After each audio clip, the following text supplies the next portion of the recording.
almost literally the opposite side of the world. భూ ప్రపంచం యొక్క చిట్ట చివరి భాగం నుంచి నేను ఇక్కడ రావడానికి సహాయం చేశాడు దేవుడు. My name is Otangelo. లొట్టెంజెలో అంటే ఆయన పేరు. And my name has an interesting meaning. ఆ పేరుకు చాలా మీనింగ్ అర్థం ఉందంటాడు. It's a combination of OT and Angelo. ఆ పదం యొక్క అర్థం ఏంటంటే పాత నిబంధన కొత్త నిబంధనకు సంబంధించిన పదం. OT is Otonia, which means linen. OT అంటే ఓల్డ్ టెస్టమెంట్ ఓతీనియా అనే అర్థం వస్తదండి. And Angelo means messenger. Angel అంటే మెసెంజర్ లేదా రాయబారి సందేశకుడు అనే అర్థం వస్తది. So I am the messenger of the cloth. కాబట్టి దేవుని యొక్క వాక్యమును చెప్పడానికి రాయబారిగా నేను పిలువబడ్డాను. చెప్పండి కొట్టమండి. And you will soon understand why. మీరు చెబుతూ ఉండగా ఈ పదం యొక్క అర్థం ఏంటో మీరు బాగా అర్థం చేసుకుంటారు. So maybe someone can open the Bible in John chapter 20 verses 3 to 9. ఈ సమయంలో యోహాను సువార్త 20వ అధ్యాయం 3 నుంచి 9 వచనాలు ఎవరైనా చదివి వినిపించండి. కాబట్టి పేతురును ఆ శిష్యుడును బయలుదేరి సమాధి యొద్దకు వచ్చి వారిద్దరును కూడి పరిగెత్తుచుండగా ఆ శిష్యుడు పేతురు కంటే త్వరగా పరిగెత్తి ముందుగా సమాధి యొద్దకు వచ్చి వంగి నారబట్టలు పడి ఉండుట చూచెను. సమాధిలో ప్రవేశింపలేదు. అంతలో సీమోను పేతురు అసలు వెంబడి వచ్చి సమాధిలో ప్రవేశించి నారబట్టలు పడి ఉండుటను ఆయన తలరుమాలు నారబట్టలేక ఉండుట వేరుగా ఒక చోట చుట్టి పెట్టి ఉడికియో చూచాను. అప్పుడు మొదట సమాధి ఎద్దకు వచ్చిన ఆ శిష్యుడు లోపలికి పోయి చూచి నమ్మాను. ఆయన మృతుల నుండి లేచుట అగత్యము లేఖను వారి ఇంకను గ్రహింపలేదు. అంతటా ఆ శిష్యులు తిరిగి తమ వారి యొద్దకు వెళ్ళిపోయిరి. ఆమేన్. So the apostle Peter and the apostle John, they entered the tomb. అపోస్తలుడు పౌలు గారు, అపోస్తలుడు పేతురు గారు, యోహాను గారు ఆ సమాధిలోకి ప్రవేశించారు. And they encountered two cloths there. అక్కడ చూసినటువంటి విధంగా రెండు అక్కడ నారబట్టలు పడి ఉంటే వాళ్ళు చూచారు. They encountered a single, which is a big shroud. అక్కడ పడుకొని పెట్టినటువంటి ఆ యొక్క సమాధి యొక్క లోపల ఉన్న నారబట్టు చూచారండి. And they encountered a small folded face cloth, which was put on the side. అక్కడ ఉన్నటువంటి సమాధిని వాడు రాగానే ప్రక్కన ఆ వెళ్ళిపోయినటువంటి ఆ శవం యొక్క నార వస్త్రం పడి ఉన్నట్టు చూచారు. So what many people here in India and around the world do not know, భారతదేశంలో ఉన్నటువంటి ప్రజలే కాకుండా ప్రపంచంలో ఉన్న వారందరూ తెలుసుకోవాల్సిన విషయం ఏంటంటే that these two cloths are most likely preserved. ఇక్కడ ఉన్నటువంటి ఈ నారబట్టలు అక్కడ ఉన్న వస్త్రాలన్నీ కూడా చాలా భద్రంగా పరిచబడి ఉన్నవి. And the sindon is kept in the Cathedral of John the Baptist in Turin in Italy. ఇటలీలో ఉన్నటువంటి క్యాథలిక్ అనేటువంటి సంఘంలో ఈ నారబట్టలు అక్కడ భద్రంగా దాచబడడం జరిగింది. And the face cloth is located in Oviedo in Spain. ఆ స్పెయిన్ లో ఉన్నటువంటి ఒక ప్రదేశంలో ఆ ముఖానికి కట్టబడినటువంటి రుమాలను అక్కడ భద్రపరిచారు. The shroud has appeared in Europe in Lille, France. France, European అనేటువంటి ప్రదేశాల్లో ఈ నార వస్త్రాలకు సంబంధించినటువంటి కొన్ని పరికరాలను అక్కడ భద్రపరిచారు. And has a secure track record since 1355. 13 నుంచి 35 వరకు ఉన్నటువంటి ఆ అడుగులు ఉన్నటువంటి ఆ నార వస్త్రము వారు భద్రపరిచారు. So we have here a copy of this shroud. ఆ యొక్క రుమాలు ఏదైతే యేసుక్రీస్తు వారు చుట్టారో ఆ యొక్క నకలంతా కూడా భద్రంగా ఉంది. And this shroud gives an image of a crucified man. ఎవరైతే సిలువ వేయబడ్డారో ఆ యేసుక్రీస్తు వారికి చుట్టబడినటువంటి నార వస్త్రం అది. And nobody knows how the image was made. అయితే యేసుక్రీస్తు వారి యొక్క ముఖము అసలు ఎలా ఉంటుందో ఎవరికి కూడా తెలియదు. So we will have a look at it now. అయితే ఆ ముఖ ప్రతిబింబము ఎలా ఉంటుందో దాని ఛాయ ఈ రోజు తెలుసుకుందాం.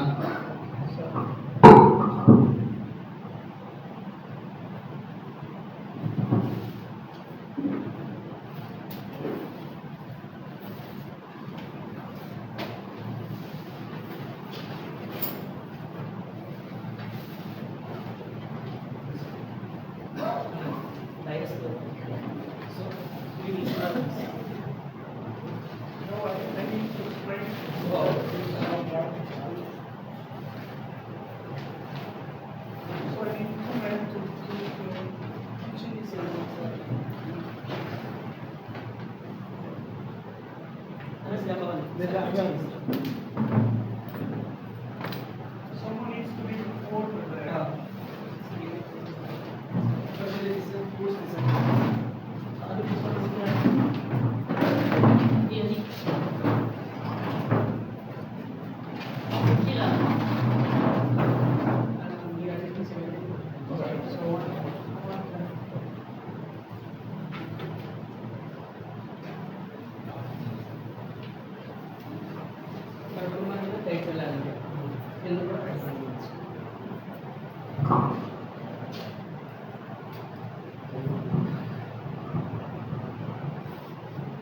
Okay, so we have here the image of the front size of this man.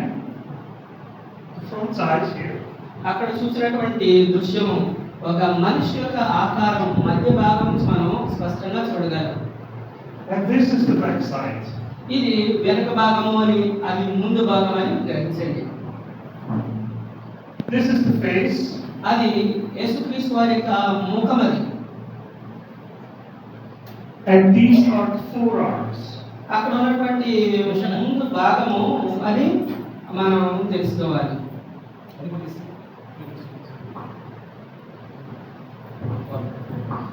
We see here several blood marks. అక్కడ ఉన్నటువంటి మచ్చలు కనిపిస్తున్నాయండి. అవి యేసుక్రీస్తు వారి యొక్క ముఖానికి ఉన్నటువంటి గాయాలు. These are punctuation marks on the front of the head. అవి యేసుక్రీస్తు వారి ముండ కిరీటం పెట్టారు కదండి, ఆ ముళ్ళు గుచ్చుకున్నటువంటి మచ్చలు అవి. And this is blood flow on the back of the head. ఆ మచ్చలా కనిపిస్తున్నాయి కదండి, అది యేసుక్రీస్తు వారి యొక్క తల వెనుక భాగమున ముళ్ళు గుచ్చుకున్న Sailu. Here we see many scourge marks. అక్కడ ఉన్న చూసారు మాడిపోయినట్టుగా కమిలిపోయినట్టుగా కనిపిస్తుంది చూడండి ఆ భాగము. And very interesting that we see here a seam which is a piece of 8 centimeters which is sticked on the cloth. ఇక్కడ చూస్తే 8 సెంటీమీటర్లు ఉంది కదండి, ఆ 8 సెంటీమీటర్ల భాగము 2 భాగాలుగా విడిపోయింది. This is the most scientifically studied relic in the world. ప్రపంచంలో బాగా సైన్స్ చెప్పినటువంటి వారు చెప్పినటువంటి నగ్న సత్యాలు ఇవన్నీ. Over 200 scientific papers have been published on the studies of the shroud. ఈ యొక్క యేసుక్రీస్తు వారికి చుట్టినటువంటి రుమాలను పరిశీలించి ఇంచుమించు 200 పరిశోధించిన పత్రాలు బయలుపరచబడ్డాయి. These blood marks are real blood. అక్కడ ఉన్నటువంటి మచ్చలు నిజంగా యేసుక్రీస్తు వారి యొక్క తగినటువంటి గాయాలు. Here we see a blood mark, a blood flow. అక్కడ రక్తం కారి ఒక పెద్ద మచ్చలా కనిపిస్తుంది చూసారండి అది. This is from a side wound between the 5th and 6th rib on the right side. ఇదిగో ఆయన ప్రక్కన పొడిచారు కానీ 15 నుంచి 60 సెంటీమీటర్ల లోతుగా ఆయన శూలంతో ప్రక్కన పొడిచారండి. Very interesting is that this is blood and water. ఆ యొక్క గాయం నుంచి రక్తము మరియు నీరు బయటకు వచ్చింది. This is a wound which is post-mortem blood. అక్కడ కారినటువంటి రక్తము చాలా ప్రాముఖ్యమైనది. This blood came out of the wound after the crucified man was dead. ఎవరైతే సిలువ వేయబడి చనిపోయారో ఆ వ్యక్తి యొక్క ప్రక్క నుంచి కారిన రక్తం అది. These blood stains and these are pre-mortem blood. అక్కడ ఉన్నటువంటి మధ్య భాగము అక్కడ ఉన్నటువంటి భాగం ఉంది కదండి, ఆ ముందు భాగాల నుంచి వెళ్ళినటువంటి రక్తం మరకలవి. So we know that there is blood, pre-mortem blood and post-mortem blood. ఇక్కడ ఎవరైతే ఒక వ్యక్తి చనిపోయిన పోస్ట్ మార్టం చేస్తారో ఆ వ్యక్తి శరీర భాగం నుంచి వచ్చినటువంటి రక్తము మరియు నీరుగా మనం గ్రహించాలి. Another interesting detail about this blood, ఈరోజు ఈ రక్తం కోసం చాలా వివరంగా తెలుసుకుందాం. that it contains particles which are called bilirubin. PUB అనేటువంటి ఆ యొక్క పదాన్ని ఈ పార్టికల్స్ అనేవి దానికోసం వాడారు. Bilirubin is produced by the liver. Bilirubin అనేటువంటిది ఈ రక్తం ద్వారా తయారయ్యేటువంటి ద్రవ పదార్థం. When someone was severely tortured, ఒక వ్యక్తి బాగా భయంకరంగా బాధించబడినప్పుడు వచ్చేటువంటి రక్తం యొక్క బిందువు అది. So this is blood from a severely tortured man. ఒక వ్యక్తి భయంకరంగా హింసించబడినప్పుడు వచ్చినటువంటి రక్తం అది. Another interesting detail is that that man on this image is in rigor mortis. ఇక్కడ ఉన్నటువంటి ఈ యొక్క ఇమోజిని, ఈ యొక్క చిత్రాన్ని అంతని చిత్రించిన వ్యక్తి ఇమోజి అనేటువంటి వ్యక్తిలో వేస్తారు. Yeah. So when someone dies, ఒక వ్యక్తి చనిపోయినప్పుడు the body got fixed. You know? ఆ బాడీ బిగిసిపోతుంది ఇలా గట్టిగా. So why do we know this? దీన్ని బట్టి మనకు ఏమర్థమవుతుంది? Here you see the blood mark, the marks of the feet. అక్కడ ఉన్నటువంటి రక్త మార్గం చూసారండి. యేసుక్రీస్తు పాదాలు కొట్టినటువంటి రక్తం యొక్క మరకలు. The left foot is like this, యేసుక్రీస్తు యొక్క పాదము ఇలా వంచబడింది. and the right foot is like this. ఆ ఎడమ పాదం మీద కుడి పాదము ఇలా పెట్టబడింది. So the man, he was in rigor mortis in this state. కాబట్టి యేసుక్రీస్తు వారు ఆ కుడి కాలు యొక్క అడుగు భాగం మీద ఎడమ కాలును అలా మోపి నిలబడ్డాడు. He was in this state in rigor mortis. అక్కడ మోటిస్ అనేటువంటి వ్యక్తి ఈ యొక్క చిత్రాన్ని వర్ణించాడు.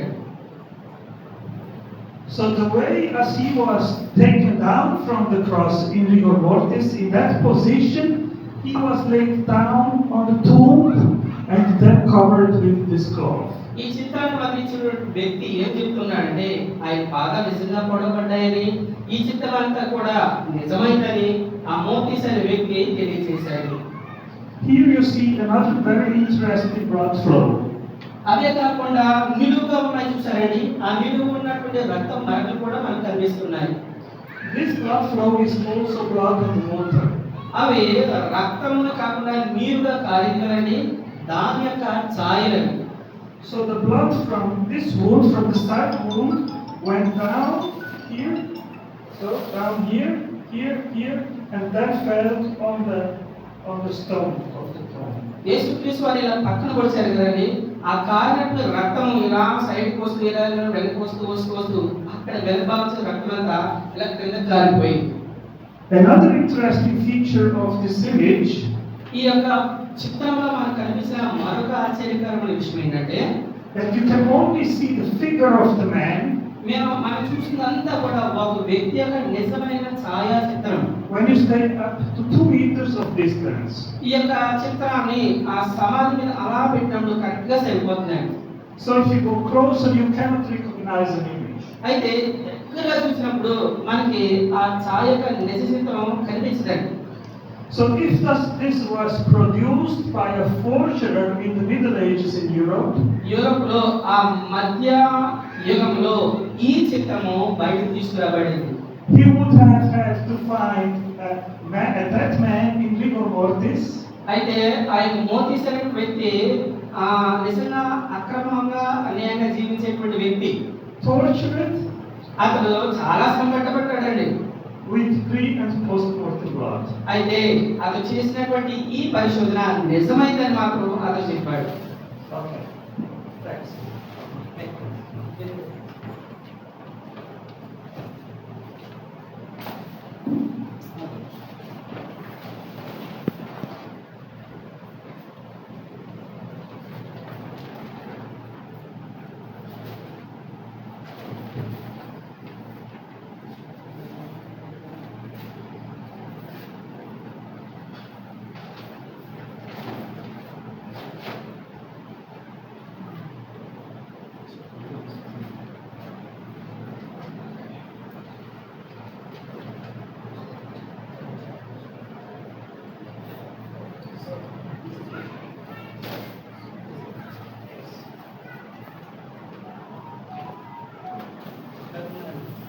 I need 2 men to hold it.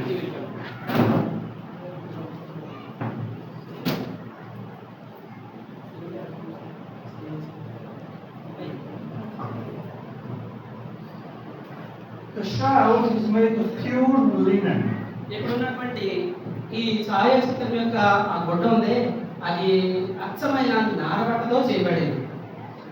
Now in the Middle Ages in Europe they used a loom to spin not only linen, but on the same machine they also spin cotton, wool, and other materials.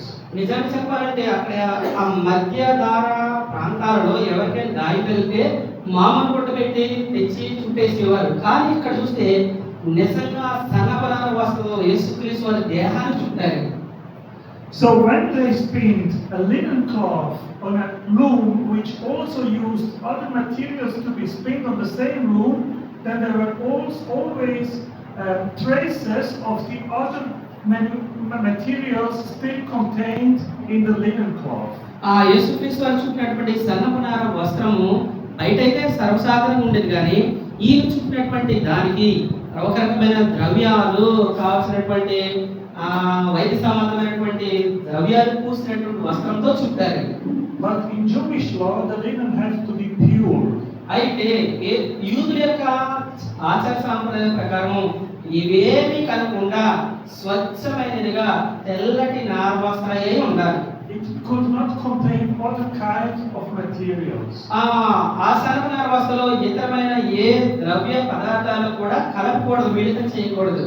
The linen cloth of the shroud is pure linen without other mixes of materials. యేసుక్రీస్తు వారు చుట్టినటువంటి ఆ వస్త్రాలు ఏవైతున్నావో అలాంటివిగా యూదులు ఏవి కూడా మిళితం చేయకుండా కలపకుండా స్వచ్ఛమైన సన్నపు నారే ఉండాలి. Now you could ask, what is it possible that the linen cloth could remain preserved for 2000 years? అయితే యేసుక్రీస్తు వారు చుట్టినటువంటి వస్త్రంలో ఏవి కలపకుండా ఉంచారు, చీకిపోవాలి, పాడైపోవాలి. కానీ 2000 సంవత్సరాలు ఉందంటే చీకిపోకుండా ఇది సాధ్యమేనండి? And the answer is that we have linen cloths from Egypt 5000 years old. ఇక్కడ ఉన్నటువంటి కనిపిస్తున్న వస్త్రం కదండి, ఇంచుమించు 5000 సంవత్సరాల క్రితము ఇలాంటి వస్త్రాలను వాడేవారు. So linen can remain preserved in dry places for thousands of years, no problem. ఆ ఎడారి ఆ ఎండ ప్రాంతాలలో ఇటువంటి సన్నపనార వస్త్రము వేల సంవత్సరాల తరబడి భద్రంగా ఉండగలదు. Another interesting feature of the Shroud of Turin is that it is made of a 3-to-1 herringbone twill. ఇక్కడ ఉన్నటువంటి సన్నపనార వస్త్ర హెరిబోన్స్ ట్విల్ అనేటువంటి నేత ద్వారా ప్రత్యేకంగా చేయబడింది. This was a very expensive cloth to make. అది తయారు చేయడం చాలా ఖరీదుతో కూడినటువంటి పని. Normal linen cloth is 1-to-1 twill. ఆ సన్నపనార వస్త్ర ఎలా నేయబడిందంటే ఒకదాని మీద ఒకటి అల్లిక చేయబడింది. So let's suppose that the forger in the Middle Ages wanted to create a relic for veneration. ఈ యొక్క సన్నపనార వస్త్రాలు భావితరాల గుర్చులాగిన వాటిని చాలా శ్రేష్టమైన వాటిగా తయారు చేసేవారు. It would make no sense to use such an expensive cloth అటువంటి ఖరీదైన వస్త్రాలు ఎప్పుడూ కూడా వాడేవారు కాదు. because people in Europe in the Middle Ages, they wouldn't know the difference. ఎందుకంటే అక్కడ ఉన్నటువంటి మధ్యధరా ప్రాంతంలో ఖరీదైన దానికి తేలికైన దానికి తేడా తెలియని వారిగా సామాన్యమైన వాటినే వాడేవారు.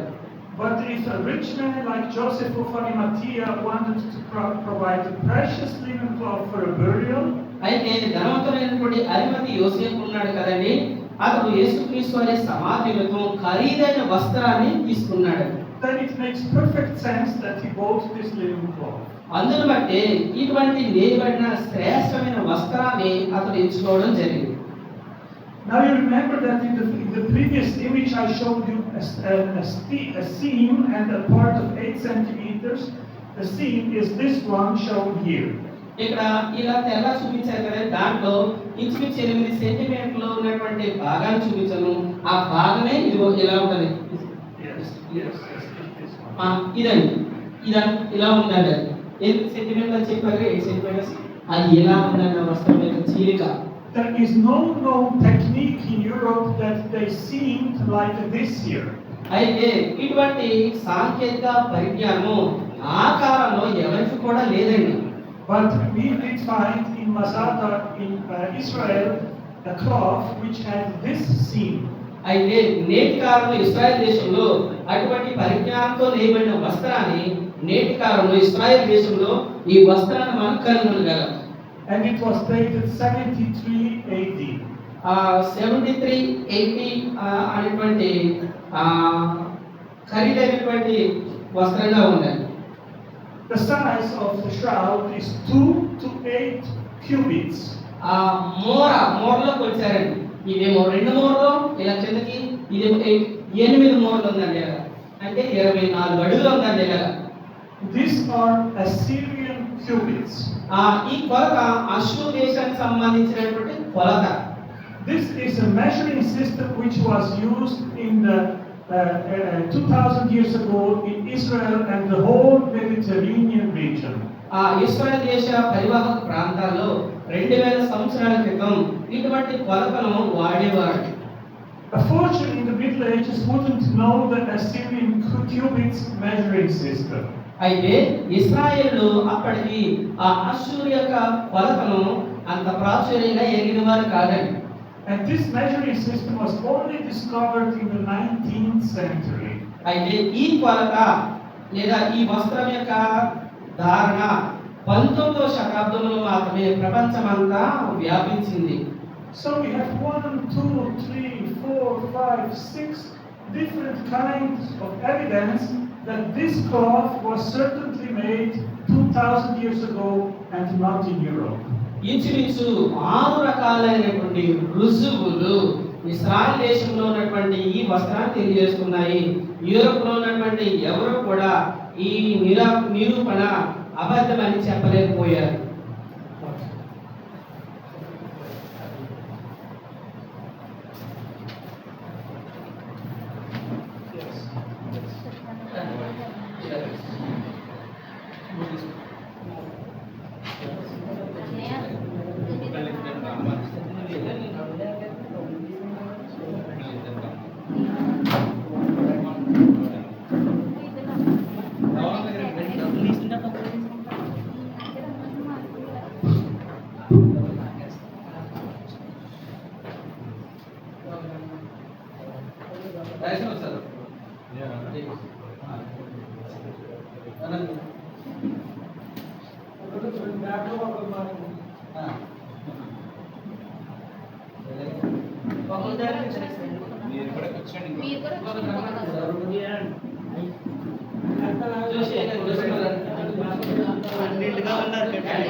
Okay, so these are all blood marks on the shroud.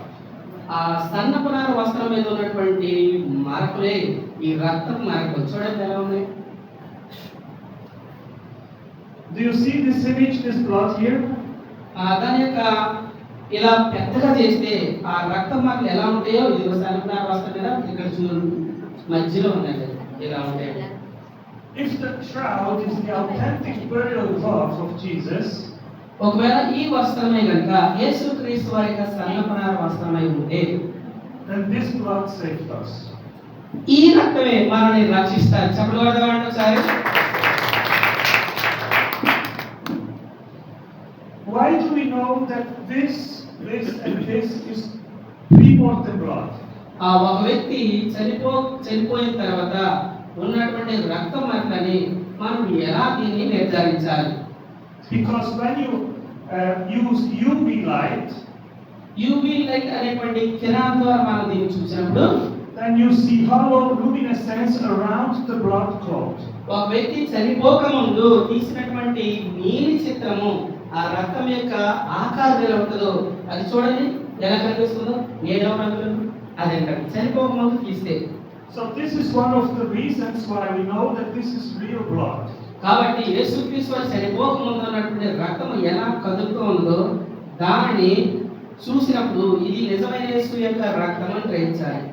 And besides bilirubin, there is also creatinine, which is another particle which corroborates that this is blood from a tortured man.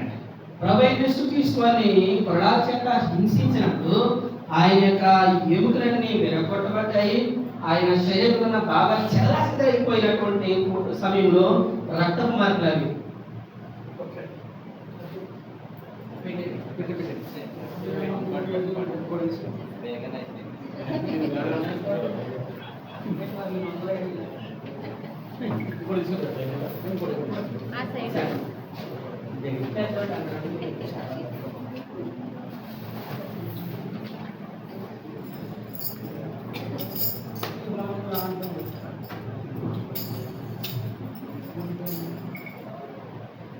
So in 1978, the most intense scientific study was undertaken on the shroud. 1978 సంవత్సరంలో ఆ సన్నపునార వస్త్రం మీద చాలా శ్రేష్టమైన పరిశోధనలు చేయబడ్డాయి. And the Swiss criminologist, his name is Max Frey, ఇతని పేరు నిజానికి ఇక్కడ రాయబడలేదండి. he took stick tapes from the surface of the shroud. ఆ యొక్క సన్నపునార వస్త్రం మీద రెండు రకాలైనటువంటి వస్తువులు ఉపయోగించి ఆయన పరిశోధిస్తున్నారు.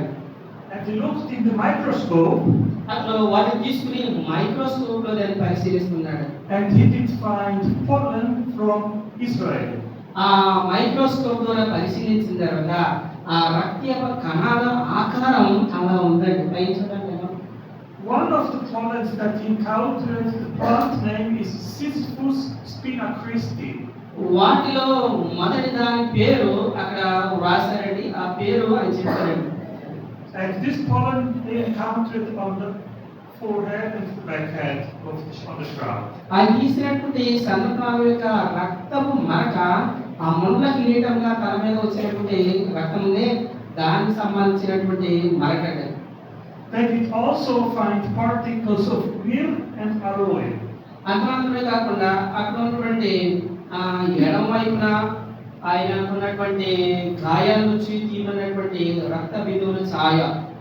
We know that they did bring anointing materials to the tomb when they went with Jesus to bury him. ఆయన చనిపోయినప్పుడు ఆయన సమాధి చేయడానికి ముందుగా ఆ సన్నపునార వస్త్రం తీసుకుని ఈ పరిశోధన చేశారు. Besides this, they did also find particles of aragonite limestone. అంత మాత్రమే కాకుండా ఆ లైమ్ స్టోన్ అంటే సున్నపు రాళ్ళు ఉంటాయి కదండి. ఆయన చనిపోయినప్పుడు అక్కడ ఉన్నటువంటి ఆ రాళ్ళు కూడా పట్టిపోయి వాటి మీద రక్తాన్ని వారు పరిశోధించారు. This is limestone which is encountered specifically in the tombs of Jerusalem. యెరూషలేము పట్టణంలో ఉన్నటువంటి సమాధుల దగ్గర ఈ సున్నపు రాళ్ళు ఎక్కువగా ఉండేవండి. They find it here on the knees and on the foot. ఆ సున్నపు రాళ్ళు ఎలా కనుగొన్నారంటే ఆయన మోకాళ్ళ నుంచి పాదాల నుంచి పడినటువంటి రక్తము ఆ సున్నపు రాళ్ళ మీద పడిందండి. So all this is a cumulative evidence that the shroud was at one time in the past in Jerusalem. ఆ యొక్క ఆధారాలన్నిటి ద్వారా ఆ యెరూషలేములో ఉన్నటువంటి ఆ యేసయ్య మరణానికి గొప్ప రుజువులుగా ఉన్నాయి. చెప్పండి కొడదామండి. ఆమేన్.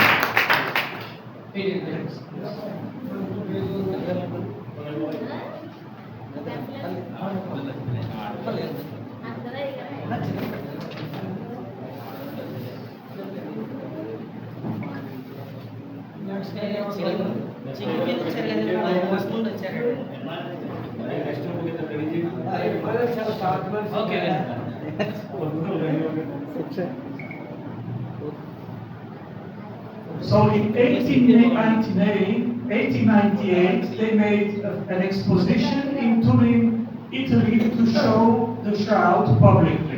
ఇటలీలో బహిరంగంగా 1890వ సంవత్సరంలో ఈ సన్నపునార వస్త్రాన్ని బాటగా దింపారండి. And the photographer, his name is Secondo Pia, received the permission to photograph the shroud. ఈ యొక్క సన్నపునార వస్త్రాన్ని ఫోటో తీయడానికి అక్కడ ఉన్న ప్రభుత్వాన్ని ఇక్కడ నిలబడి ఉన్న ఒక వ్యక్తి చూసారండి, అతడు పర్మిషన్ తీసుకున్నాడు. And when he developed the photo plates, అక్కడ ఉన్నటువంటి ఆయన ఆ యొక్క సన్నపునార వస్త్రాన్ని ఫోటో తీసినప్పుడు ఈ ఛాయ కనిపించిందండి. he got a big surprise. అతడు ఆ చిత్రాన్ని చూసినప్పుడు చాలా ఆశ్చర్యం వేసిందండి. Because what appeared was a perfect photo negative of the image. అతడు ఆ నెగిటివ్ ఉంది కదా ఫోటో యొక్క నెగిటివ్ చూసినప్పుడే చాలా ఆశ్చర్యపోయాడు. What on the negative is very faint and almost not visible, ఆ యొక్క నెగిటివ్ ఉంది కదండి దాన్ని పెయింటింగ్ చేసినప్పుడు చాలా స్పష్టంగా ఆ ముఖం దగ్గరగా వచ్చేసిందండి. became a very clearly visible image of the man. ఆ ఛాయ నిజమైన వ్యక్తి యొక్క ముఖంగా కనిపించిందండి. And this made news in all Europe. ఆ యూరోప్ ఖండమంతా కూడా ఈ వార్త ప్రచురమైపోయింది. And Secondo Pio, when I looked at this, he said to his assistants, "This is a miracle." ఈ ఫోటో తీసినటువంటి వ్యక్తి తన దగ్గర పనిచేసిన వాళ్ళందరినీ పిలిచి చూపించి ఎంతగానో ఆశ్చర్యపోయాడు. And they started to accuse him of fraud. వాళ్ళందరూ కూడా ఈ వార్త ఇంతకాలం అభూత కల్పనగా ఉండిపోయిందని అనుకున్నారు. They didn't believe that this effect was true and authentic. అయితే ఇతడు కూడా ఆ విషయాన్ని నిజంగా నమ్మలేకపోయాడండి. Because it was so unexpected and extraordinary. ఎందుకనగా ఈ వ్యక్తి యొక్క నిజమైన ఛాయ సామాన్యమైన వ్యక్తి యొక్క చిత్రం కాదు. The next exposition of the shroud was 30 years later in 1931. 1931వ సంవత్సరంలో ఈ సన్నపనార వస్త్రం మీద మరొక పరిశోధన జరిగింది. And the photographer Enrique, he was closely observed when he made the photographs and the whole process of development. Henry అనేటువంటి వ్యక్తి ఈ జ్ఞానం బాగా అభివృద్ధి చెందిన తర్వాత ఈ చిత్రం యొక్క నిజ ఛాయ ఎలా ఉంటుందో అతను దాన్ని బాగా రూపుదిద్దాడు. So that they could say that there was no fraud involved in the whole process. అతను పాతకాలంలో చేసినటువంటి రూపకల్పన ఉందే అది ఏమాత్రం కూడా తప్పు కాదు నిజమని గ్రహించాడు. And Secondo Pio was corroborated because there was no fraud involved. ఈ యొక్క మొదటి ఛాయ యొక్క నిజ స్వరూపంలో ఎటువంటి కల్పనలు ఎటువంటి తప్పుడు యొక్క నిర్ధారణ లేదు, ఇది నిజమైందని చెప్పాడు. So this image works as a true photo negative. ఈ నిజమైనటువంటి ఛాయ నిజమైన వ్యక్తి యొక్క చిత్రమని గ్రహించాడు. It is not conceivable that a forger in the Middle Ages would have known this technique that was only discovered in the 19th century. ఆ కాలంలో మొట్టమొదటిగా దీని యొక్క పరిజ్ఞానం ఆ మధ్యధర ప్రాంతాల్లో లేదండి. కానీ కాలం గడిచే కొద్ది జ్ఞానం వచ్చింది. ఈ నిజమైన చిత్రాన్ని రియల్గా నిజమైన దానిగా నిరూపించారు.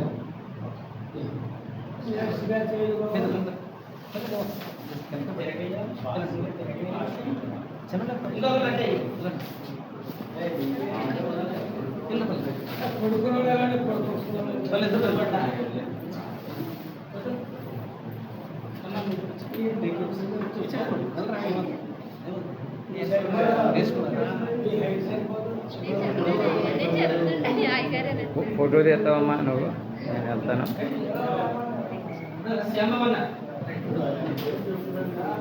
అలాగే ఉండాలి వీడియో చాలా ఉన్నాయి కాబట్టి ఇద్దరు వచ్చి అమెరికాలో ఉంటారు మీరంతా కూడా. So in 1976 there came another big surprise. 1976వ సంవత్సరంలో మరొక నూతనమైనటువంటి పద్ధతి వెలుగులోకి వచ్చింది. There was a machine which is called VP8 analyzer. VP8 analyser అనేటువంటి సాంకేతిక జ్ఞానంతో కూడిన పరికరము వెలుగులోకి వచ్చింది. It measures distance, information and topographical relief. Photography అంటే నిజమైన ఛాయ యొక్క ముఖము ఆ ప్రతిబింబం ఎలా ఉందో సరిగ్గా ఖచ్చితంగా తీసేస్తుందండి.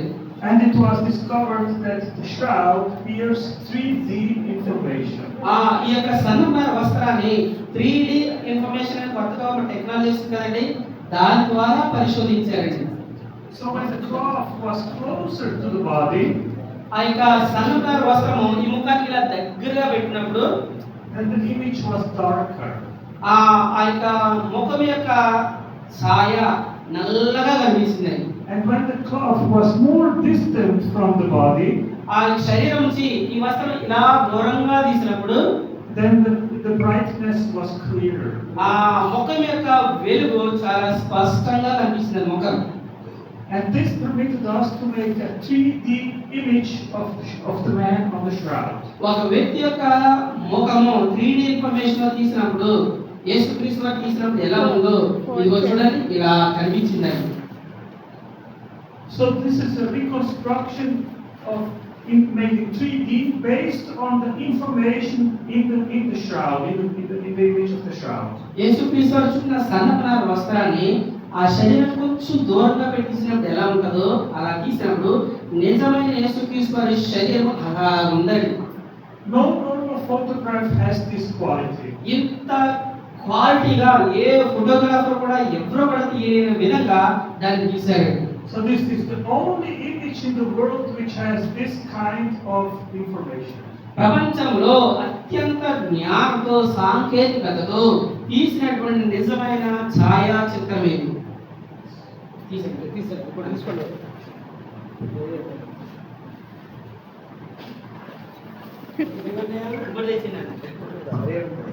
Good so far? బాగుందండి ఇప్పుడు అర్థమైంది కదండి? చూపించారు sir. Yeah, they say we understand everything clearly. Number one, sir. So, who of you was not curious at any point to know how Jesus really looked like in real life 2,000 years ago? ఈరోజు గ్రహించండి, 2000 సంవత్సరాల క్రితం చనిపోయినటువంటి యేసుక్రీస్తు వారి యొక్క నిజ స్వరూపము మీ యందు ఉన్నదని మీరు ఎప్పుడైనా గ్రహించారా? గ్రహించాలి. So this image took me 3 years to make the reconstruction of how Jesus looked like based on the image on the shroud. ఈ సన్నపునార వస్త్రం యేసుక్రీస్తు వారు చుట్టబడి ఉంది, దాన్ని బట్టి నిజమైన ముఖం ఎలా ఉంటుందో దాన్ని తయారు చేయడానికి కష్టపడినప్పుడు ఇంచుమించు 3 సంవత్సరాలు 3 years టైం పట్టిందండి. So this is the most precise image reconstruction of the Lord so far. అలా 3 సంవత్సరాలు కష్టపడి తయారు చేసినాక నిజమైన యేసుక్రీస్తు వారి యొక్క ముఖం ఎలా ఉంటుందో వారు ఇదిగో తయారు చేసి చూపించారు. చూడండి, గట్టి చెప్పడం భాగం యేసయ్య ముఖం ఇలా ఉంటుందండి.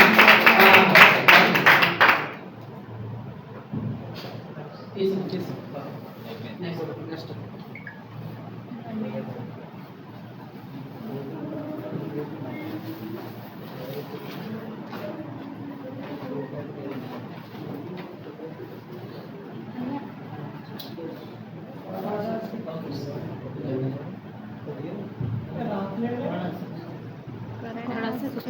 So based on the information on the shroud, అందించబడినటువంటి ఆ సన్నపునార వస్త్రం యొక్క ఈ సమాచారం ప్రకారం we know that Jesus was scourged with more or less about 120 slashes. 120, yes. ఆ లెక్కల ప్రకారము ఆయన ఇంచుమించు 120 కొరడా దెబ్బలు కొట్టారు అని ఈ చరిత్ర మనకు తెలియజేస్తుంది.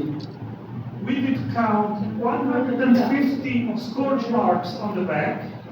యేసుక్రీస్తు వారి వెనుక 150 గాయాలు అయినట్టుగా మనకు తెలుస్తుంది. And 120 on the front side. ముందు భాగంలో 120 గాయాలు అయ్యాయి. So the Romans, they used this torture instrument which is called a flagellum. ఇక్కడ ఉన్నటువంటి రోమా సైనికులు ఉంచినటువంటి ఆ యొక్క కొరడ ఉంది, అది విడిపోయి విడివిడి భాగాలుగా ఉండండి. And on each string there were 2 lead balls attached. ఒక్కొక్క కొరడాకు రెండుగా ఆ యొక్క పరికరాలు అమర్చబడ్డాయి.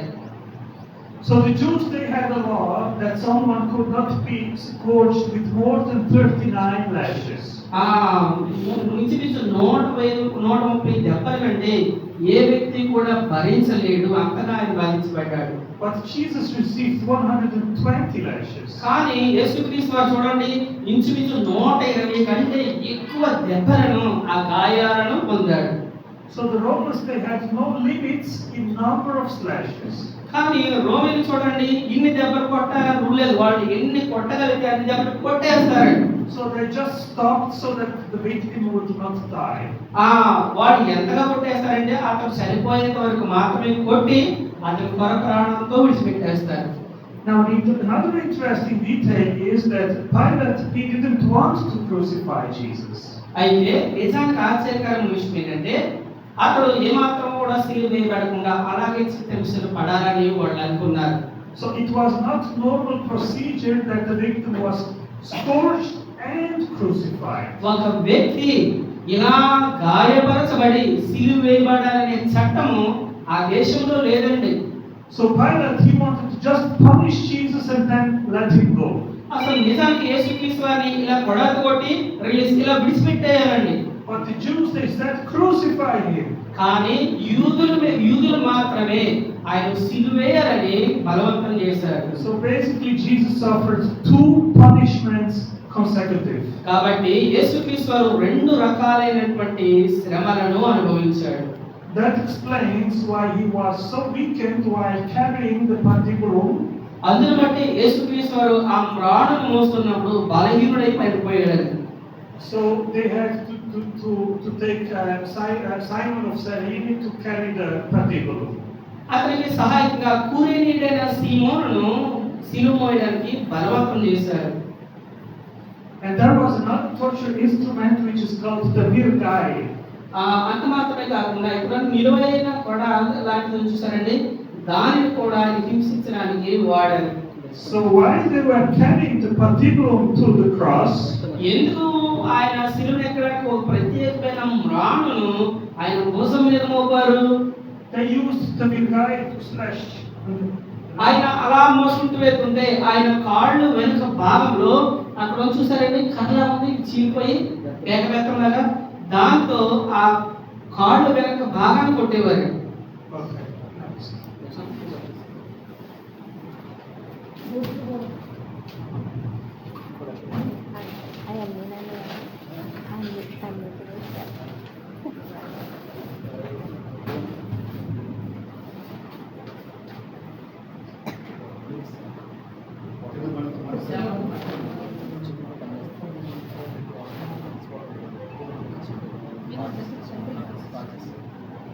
So Jesus, he did not carry the entire cross to the cross. యేసుక్రీస్తు వారు సిలువను ఎక్కేటప్పుడు ఆయన పరిపూర్ణంగా ఆ సిలువను మోయలేదండి. It was just the cross beam. అది ఎలా ఉందంటే అడ్డంగా ఉందండి, అడ్డకమ్మిలో ఉంది. It had a weight of about 40 kilos. అది ఇంచుమించు ఎంత బరువు ఉంటుందంటే 40 కేజీల బరువు. 40 కేజీల బరువు ఉన్నటువంటి అడ్డ దూరం అండి ఆయన మోసింది.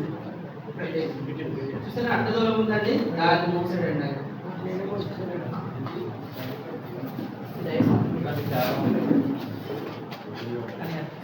ఇలా పక్కన పెట్టారు, ఇది ఇలా పెట్టేయమంటున్నారు.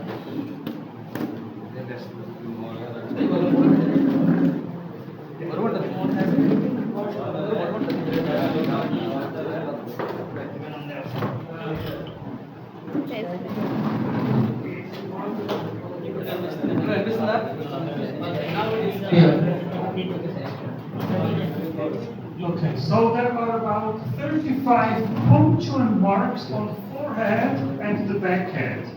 ఇక్కడ యేసుక్రీస్తు వారి తలకు మొండకెరడు చూపారు కదండి, ఇంచుమించు 34 ముళ్ళు ఆయన తల మీద గుచ్చబడ్డాయి. We see 2 blood marks here. ప్రధానంగా 2 రక్త మరకలు తెల్లగా కనిపిస్తున్నాయి చూసారండి.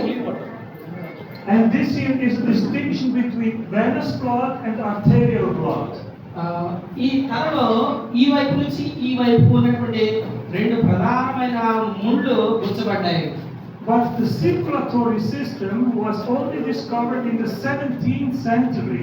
ఈ గాయం యొక్క నిజాన్ని 17వ శతాబ్దంలో మాత్రమే క్షుణ్ణంగా పరిశీలించారు. So how would a forger in the 14th century, 300 years earlier, know about the circulatory system? అయితే సర్క్యులర్ సిస్టమ్ వచ్చేటప్పటికి 13-14 శతాబ్దాలు వచ్చేంత వరకు కూడా దీని పరిజ్ఞానం అసలు ఎలా పుచ్చుకుంది, ఎంత లోతు వెళ్ళిందో, సన్నప్రార వస్త్రం మీద ఎలా ఉందో కనిపెట్టలేకపోయేది. So the head is one of the areas with most nerves. ఈ తలభాగం అంతా కూడా చాలా నరాలతో నిండి ఉన్న ప్రాంతం ఇది. So these punctual marks were incredibly painful. ఈ తలభాగంలో ఉన్నటువంటి గాయాలు చాలా బాధాకరమైనవి. And it is possible that the spines contain venom. ఈ తల మీద ఉన్నటువంటి ఈ ముళ్ళు ఉన్నాయే, ఈ ముళ్ళు వచ్చినప్పుడు ఆ నరాలలోకి ఇవి దిగిపోయాయి. So that would have potentialized the pain. అందువలన అతడు శరీర సంబంధ వేదన చాలా ఎక్కువగా చెందాడు. Now the crown of thorns has a very important theological meaning. Thomas అనేటువంటి వ్యక్తి వేదాంతపరమైనటువంటి విషయాన్ని తెలియజేశాడు. Thorns mean, in a biblical sense, sin. ఈ ముళ్ళు ఉన్నాయి కదండి, ఈ బైబిల్ భాషలో చెప్పాలంటే ఇవి ఒక విత్తనాలకు సంబంధించినటువంటి ముళ్ళండి. So Jesus was the sin bearer. కాబట్టి యేసుక్రీస్తు వారు ఈ యొక్క ముళ్ళను వచ్చినప్పుడు ఆ యొక్క విత్తనాలు ఎలా భూమిలో దిగుతాయో అలాగూ ఈ ముళ్ళు అతని తలలో దిగిపోయాయి. When Abraham was demanded by God to sacrifice his son, చూడండి, అబ్రహాం తన కుమారుడు ఇస్సాకును బలి ఇచ్చినప్పుడు ఎలా ఉందో దానిని ఇక్కడ మనం చూడగలం. God said, "Stop." దేవుడు ఏం చెప్పాడు? అబ్రహాము నీవు ఆపు అన్నాడు. And he did see a ram in a bush. అప్పుడు అబ్రహాము ఆ పొదలో ఉన్నటువంటి పొట్టేలుని చూశాడు. And the ram, he was taken with the spins, he could not run away. ఆ పొట్టేలు ఆ మొండ తొప్పలలో ఉండి ఆ పొదకు దాని కొమ్ములు తగులుకున్నాయి. So the ram was a substitute for the son of Abraham. Abraham కుమారుడు ఇస్సాకు బదులుగా ఆ పొట్టేలు బలిగా అర్పించబడింది. And so the Lord was a substitute for us. ఈ రోజు సిలువ యేసుక్రీస్తు వారు కూడా మనకు బదులుగా సిలువ వేయబడ్డాడు. హల్లెలూయా చెప్తామండి. హల్లెలూయా.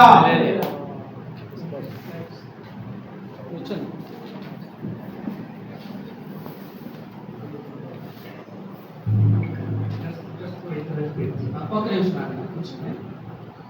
So almost nobody knows exactly how Golgotha looked like.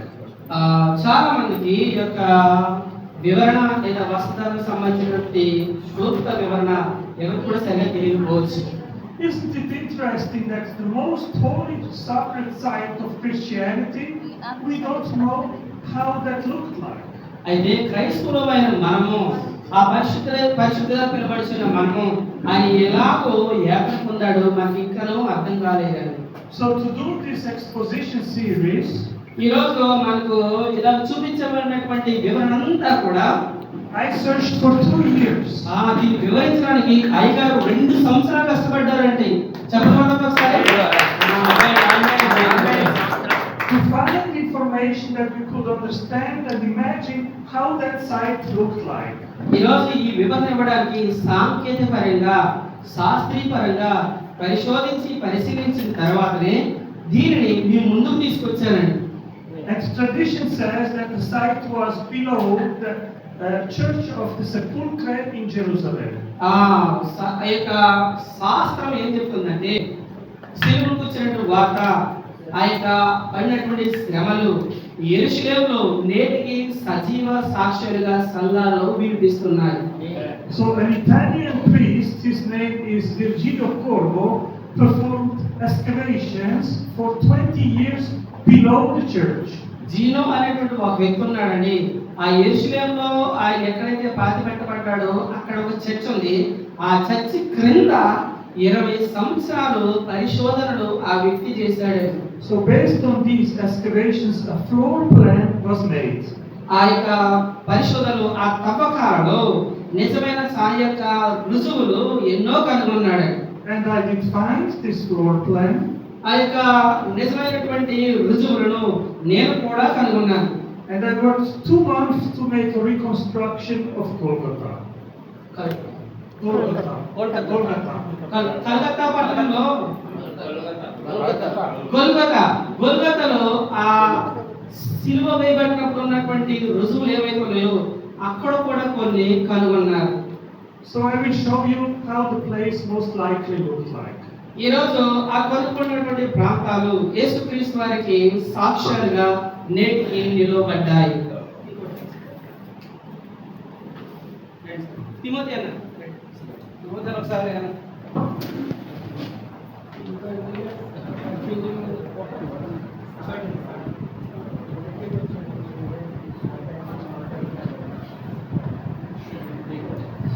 So this is a map of Jerusalem in the 1st century.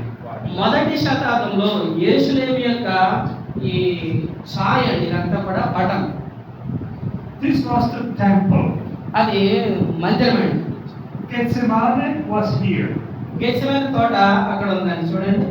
And this was the way that Jesus walked when he was arrested. యేసుక్రీస్తు వారు బంధించబడినప్పుడు ఆ ఎర్రటి మార్గం గుండా ఆయన ప్రయాణం చేస్తూ అక్కడికి వచ్చాడు. he was brought to Herod's palace. ఆ హేరోదు యొక్క మందిరానికి ఆ ఎర్రటి మార్గం గుండా కొనుకోబడ్డాడు. And here he was scourged and then he was brought to Golgotha. ఆ హేరోదు మందిరంలో కొరడాల చేత కొట్టబడి ఎగువ ప్రాంతం గుండా వెళ్ళి ఆ గొల్గొతా ప్రాంతం దగ్గరకు తీసుకురాబడ్డాడు. Golgotha was straight outside of the walls of Jerusalem. ఆ యెరూషలేము గోడకు వెలుగా ఉన్న ప్రాంతాన్ని గొల్గొతా అని పిలుస్తారు. So Golgotha was located in an abandoned quarry. Aquarium ఒక నీటి మడుగుగా ఉన్నటువంటి ప్రాంతంగా దానిని ఆ కాలంలో చెప్పుకునేవారు. So this is the floor plan which I used. ఈరోజు మీకు చెప్తున్నటువంటి చిత్రము ఏంటంటే పైన చూడాలని చూపిస్తున్నారు అదంటే. And this is the reconstruction of the quarry. Aquarium అంటే నీటి కొన ఆ కాలంలో ఎలా ఉండేదో గొల్గొతా దగ్గర అది చూడండి అలా ఉండేదంటాడు. And this is the tomb of Joseph of Arimathea. అరిమథెయ యోసేపు సమాధిని తొలగించుకున్నాడని ఒక సమాధి అది అక్కడ ఉంది అలా ఉందండి. This is Golgotha. క్లుప్తంగా చూసినప్పుడు గొల్గొతా ప్రాంతము ఆ మార్క్ ఇచ్చారు చూడండి అదంటే. It was located close to a public road. అక్కడ ఉన్నటువంటి వెలుగుగా ఉన్నటువంటి ప్రాంతం ఉంది కదండి, ఆ గోడ వెలుగా ఉన్న ప్రదేశం అంతా కూడా. Because the Romans, they wanted to make a public spectacle of the crucifixion. ఆ ఎత్తైన ప్రాంతము ఉందే అక్కడ నిలబడి రోమా సైనికులు శిక్ష ఎలా విధించబడతాదని వాళ్ళు తెలియజేసే ప్రదేశం. The tomb of Joseph of Arimathea was approximately 40 meters of distance from Golgotha. Golgotha ప్రాంతం నుంచి 40 మీటర్ల సమీపంలోనే అరిమథెయ యోసేపు యొక్క సమాధి అక్కడ ఉందండి. So this took me about 2 months to reconstruct this. ఈ రెండు ప్రాంతాలు ఈ మూడు ప్రాంతాలు చాలా ప్రాధాన్యత చెందినవి. So now you can know what's probably the world's first how Golgotha looked like. ఈరోజు మనం చూసినప్పుడు పాత కాలంలో గొల్గొతా ప్రాంతం ఎలా ఉందో ఇప్పుడు మన కళ్ళారా స్పష్టంగా చూడగలం. Amen. ఆమేన్ చెప్తామండి.